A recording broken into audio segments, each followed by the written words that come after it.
bililiqo boob junni markii la qaban waayey ciidanka militariga loo diray xabadaa lagu bilaabay dhowr boqol markay dhimatay bay dadkii mudaaraadka sameynay kala xarareen militarigana laayay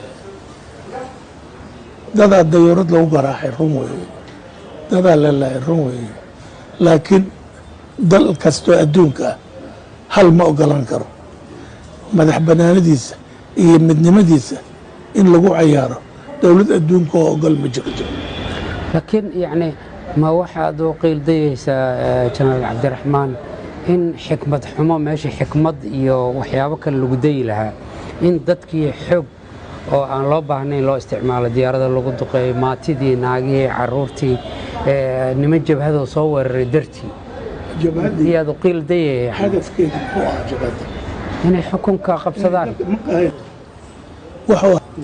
annaga waa ogeyn inay xukun qabsadaan ma ahayn mabaadi'dii jabhadda waxay ahayd xukunka inay qabsadaan laakiin marka waxaad leedahay dalkay difaacayeen aa leedahay ciidankii jabhadda iyagoo hubaysan oo dalka inay kala gooyaan diyaar u ah bay magaalada soo galeen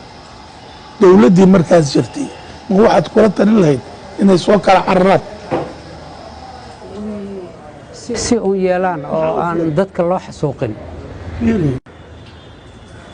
yuusuf dowlad kastoo adduunka joogta waxay mas-uul ka tahay middan iyo tan etoobiya midnimada in la ilaaliyo ah ayaa loo helay maad leedahay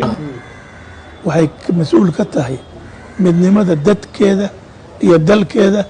iyo diinteeda iyadaa mas-uulka ah haddii dadkii dhibaato ka weyn midnimadii la gaarsiinayo ka waran